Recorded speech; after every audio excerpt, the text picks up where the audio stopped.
Who is Kfn Buck? Kfn Buck. The guy from Baltimore City. Rapper.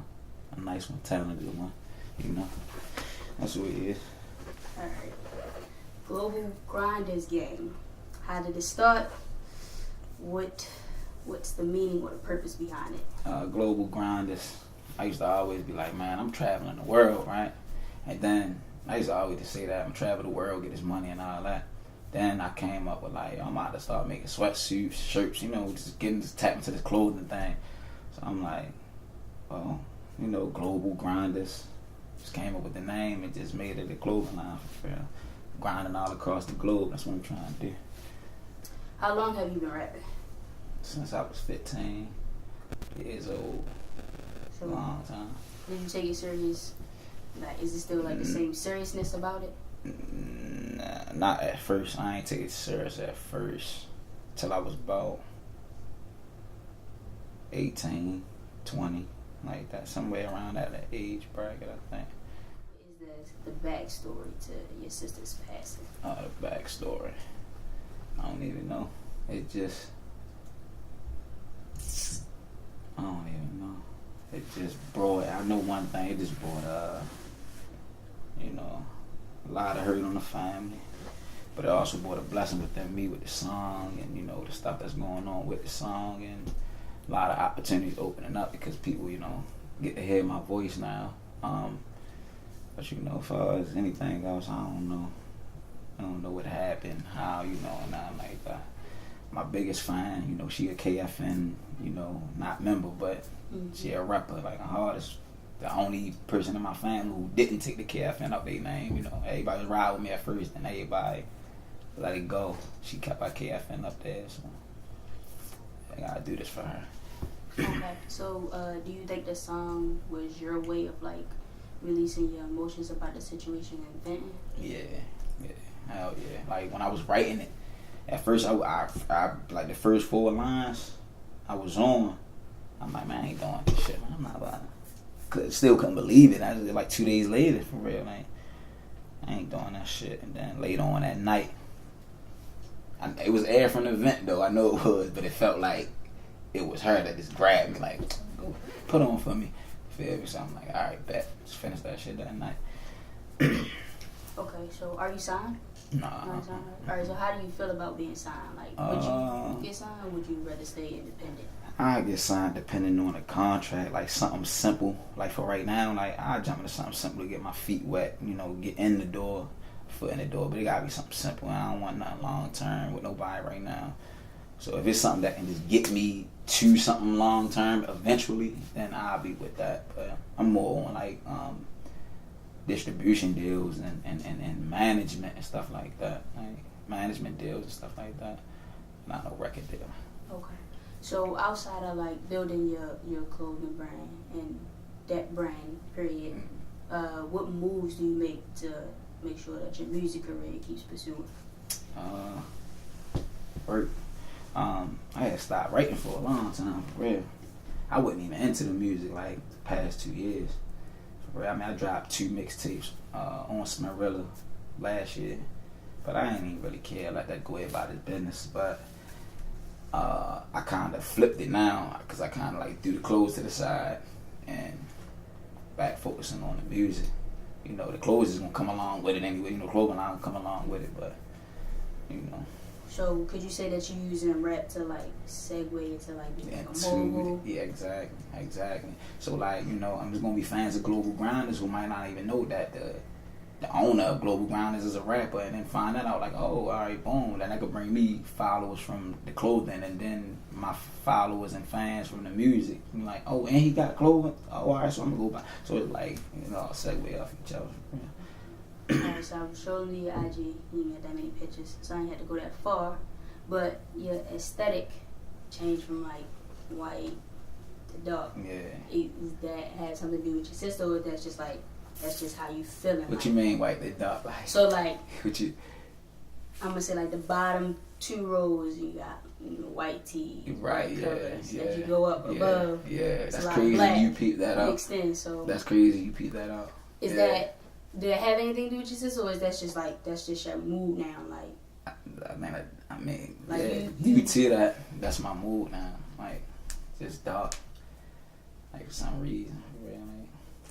So, you think that's like, you just like gonna be smooth at this point? Like, you're not taking no bullshit. You just gonna do the work, or it's just like, you think it's just like really like emotional thing? Like, these are just how you show them that, like, you know, you going through some things. You probably don't feel like being bothered, but instead of telling everybody, I think that might be it, though. I think it's both. I think it's like a mixture of both for real. You know, because I ain't never think about going as hard as with this music as I'm doing now. You know, especially with these opportunities. I know this shit. I mean, it's going to last for a short period of time, so I gotta attack it and take every opportunity as it come to me for real. And then that's going to, you know, because people didn't even know about my music up until it's like, oh, yeah, rapper, like, you know, he really, because he going backwards now. He going to listen to my old stuff they never even heard, and they becoming fans now. Like, so I see the change in that. Out of the years of, so from when you started from 15 to now, what's like one of the most valuable lessons you've learned about business, period? Business. I studied this. I kind of started rapping. When was this? I know my age, what I was, that I was. Like, I think I probably like around, like, I don't know, it was a couple years ago, like 5-6 years ago. And I ain't give up on rapping, but I said, yo, let me focus on the business part of this rapping, like, because I wanted to know stuff. I wanted to know just everything on the business side, because I ain't had no manager. I still really ain't got no managers now, for real. Like, we dipping and dabbing out of that. But, you know, I ain't had no manager now, so I wanted to figure out, like, how can I make money from it and just get on the business side. So I studied that for, like, 2 years. I actually didn't go to school for it, but I would never get around it. I just, you know, learned, you know, taught myself. What do you think a Baltimore rapper, specifically Baltimore rappers, need to make it in the rap industry? Togetherness, unity. We support each other more. You know, like, it's rappers who up here, you know. They probably ain't so far, but they up there, you know, compared to people like me and, you know, a couple other people who's probably down here. You know, I got people here. But if they look down and be like, oh, he down there getting it. Oh, look, boom, and just put your on not even on the platform, but just, you could put this person down here in your Instagram stories, you know, and just promote, like, yo, just drop the song. It's hard. If you like it, I ain't saying do it just to do it for real, just to show that you supporting. But if you like it and you see something that you like, and he probably a nobody, but you like it though, put it up there. You got 20,000 followers now. 220,000 probably like yo now. Now he just gained 200 followers, and now you help him a little bit. Now he right here now. You feel me? So I think that's what we gotta do. Start supporting each other more. Alright. So what is your writing process? Do you like telling stories like about different things that have happened in life, or do you just like whatever flows, like the beat, whatever flows with the beat, or whatever comes to you because of the beat? Both. I was on a whatever come to me type of term at first, like how Lil Wayne, you know, when he on his mixtape mode, he just going, he just, you know, so I was on to that.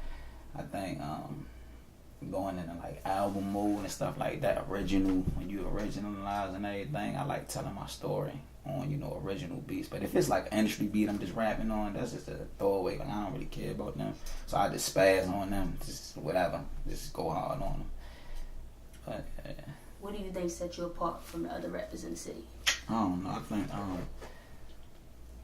I don't know all the rappers in the city. I know a lot of them. You know, a lot of them, and a few of them that I can say that set me apart from them for real is that I tell my story. The same story they going through that now want to tell. They want to rap about the bling bling, the flashy, all that. You know, and I don't even got it. You know, riding through the hood in my Lamborghini, you ain't got one. You feel me? I'm telling you some more other stuff, like. So I think that's what separates me from a lot of people. But I mean, they winning though. I ain't gonna lie, they fooling people and all that. It's cool, I guess. But you know, I think that's what separates me. Probably hold me back too, though. The filming for Your Letter to Ebony, how did that like come about? We did the song. I had cause I ain't even think about no video. Once I recorded it, when I recorded up Spielberg, shout out to Spielberg. I think my other little sister was like, "You gotta shoot a video of this." I'm like, alright, I guess. And then I hit my mind up. I'm like, yo, I'm gonna shoot a video, you know, to the song or whatever. I'm like, ain't no better place to do it than at the candlelight. You know, everybody gonna be out there. You know, it's gonna be a lot of emotions floating around, and let's rock with that. That's how that came from. Alright, last question. What's one thing you think every person needs to hone on in to be, I don't want to say content, but to be like happy? What? Just happy period? Just happy period. I don't know. Money make everybody happy. But money is also a big problem. I don't really know. Or who would you say is one thing that you would want to be like a consistent in your life that would make you happy? Growth. Consistent growth. That'll make me happy. Like, no matter what it is, music, education, whatever, like, just growth. That'll make me happy. Like, just seeing numbers go up, you know, stuff like that. What it is, man, this your boy Kfn Buck. I just wrapped up an interview with Orange Pop. If you don't already, you can follow me now at Kfn_Buck. That's on Twitter and Instagram, and Buck Conway on Facebook. What it is, man, this your boy Kfn Buck. I just wrapped up the interview with Orange Soda. It's Orange Pop.